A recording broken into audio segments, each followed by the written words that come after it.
Are you trying to work towards some big dream but routinely finding yourself stuck? Let's see what we can do to help you shed the doubt and break free.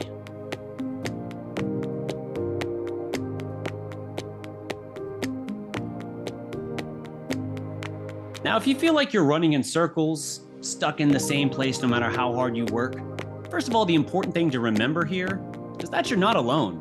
I mean, I'm a yoga wellness coach, and I'll be honest, I can kind of relate. So today we're going to explore what we can do to break the chains that bind you and reach for your potential. Now, keep in mind, information is great, but the difference in whether or not it'll ultimately serve you is your ability to put it into action. See, only you can move you forward, but the fact that you're here tells me that you're ready and willing to listen and try. That's all I need. So let's begin.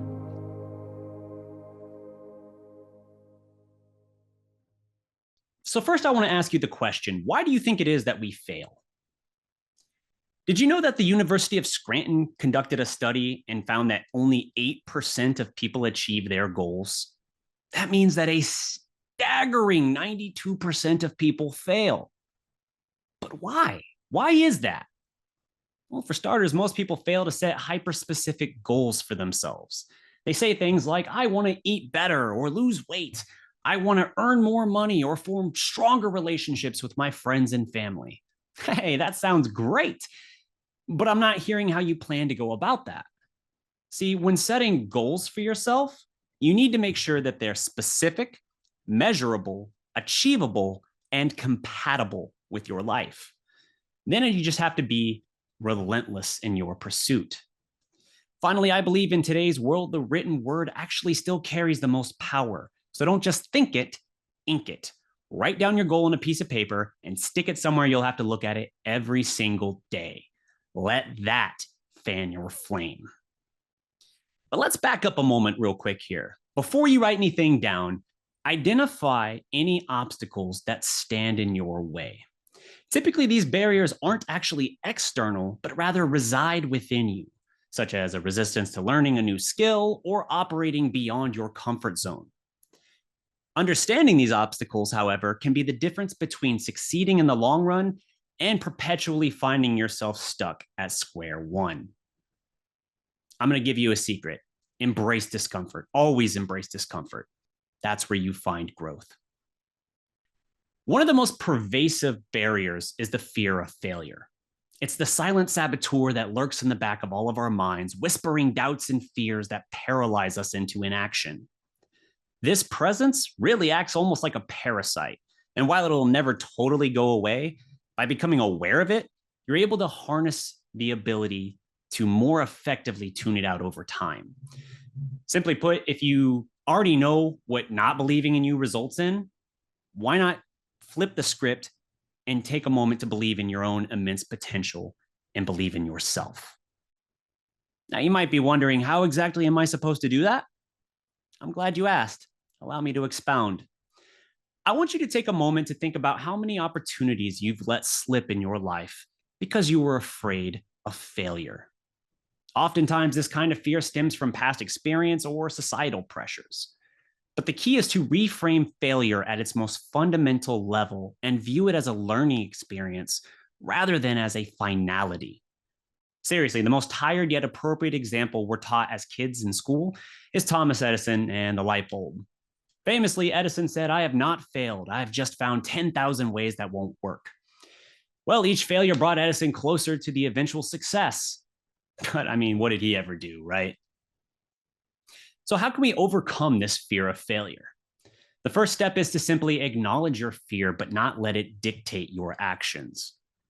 Next, break down your goals into smaller, more manageable tasks and take it a step at a time rather than focusing on the enormity of the mountain, this goal for yourself overall.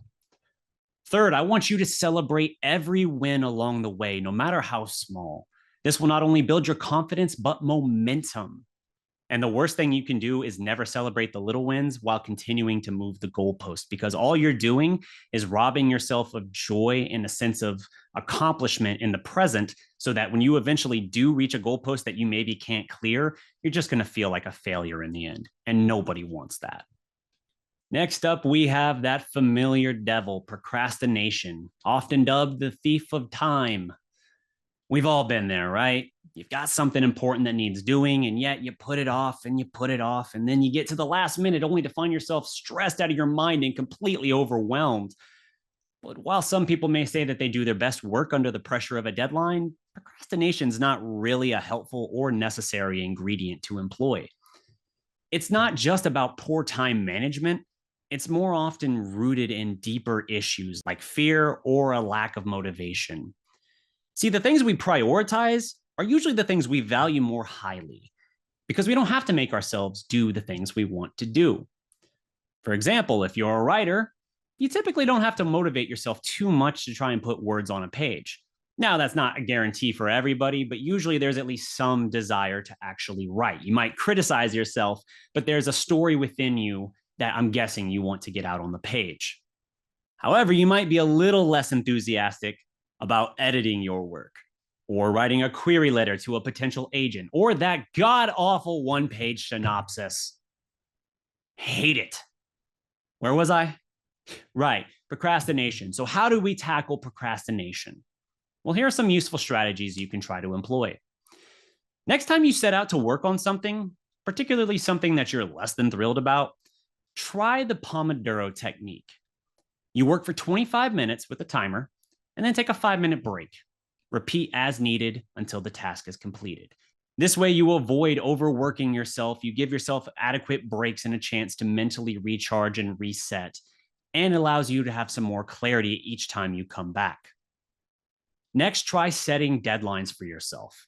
Even if they're artificial, tell yourself, I will have that damn synopsis ready for the publisher by Friday morning. And no, I'm totally not injecting my own real-life drama into this video at all. At all. Third, identify what triggers your procrastination in the first place, and then see what you can do to actually address those underlying issues. And remember, action beats anxiety every time. Another significant barrier is having a lack of clear goals. See, without clear objectives, it's easy to wander aimlessly without making meaningful progress. This is how I, for example, wasted a year and a half continuously editing and revising my manuscript, only to still be rejected by the publisher I was submitting it to. Why? Because hard work without clear direction can very easily lead you down the wrong path when you don't know what you don't know. So don't be afraid to reconsider your process and ask if it's still the most effective way to get you from point A to point B, or C, D, E, F, G, all the way through Z. Finally, let's take a moment to talk about your mindset itself. I specifically want to talk about destination-based thinking versus process-oriented thinking.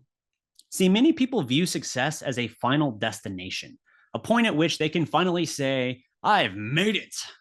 However, true success often lies in embracing the process itself rather than solely its outcome. Consider someone whose goal was to lose 20 pounds. After eating right and exercising diligently for several weeks or even months, they at last reach their target weight. But then they want to celebrate. They want to relax a little bit. So they lessen their standards. They relax those standards. And at first it's slow, it's subtle. They give themselves an extra cheat day or two a week. But before they know it, they're not going to the gym as routinely as they used to. They're allowing themselves to have that extra treat at the end of the day, or that extra drink that they really don't need. And before they know it, they're right back where they started.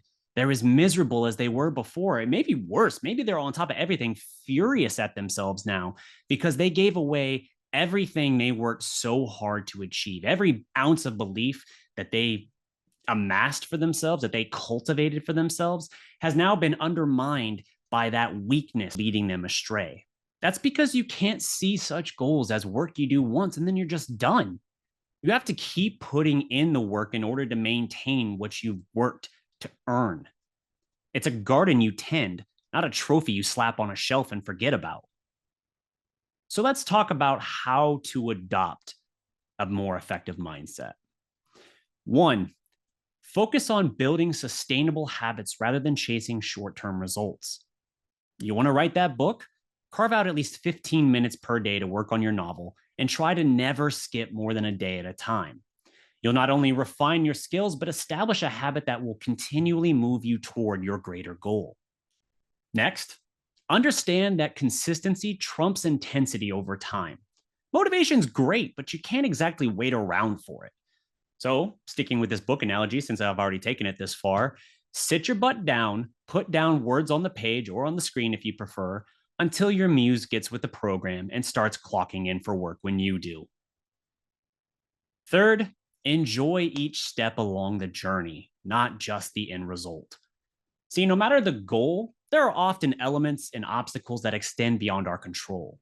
And rather than fixating solely on the finish line and determining that you'll only be happy if you get that promotion at work, recognize instead that the growth and development you've made in chasing that opportunity has already made you better. And whether that serves you at your current place of employment or the next, it will benefit you in the long run, regardless of whether or not your boss overlooks you in favor of someone else for that promotion. That's because it's who we become during the process, which ultimately determines our long-term success.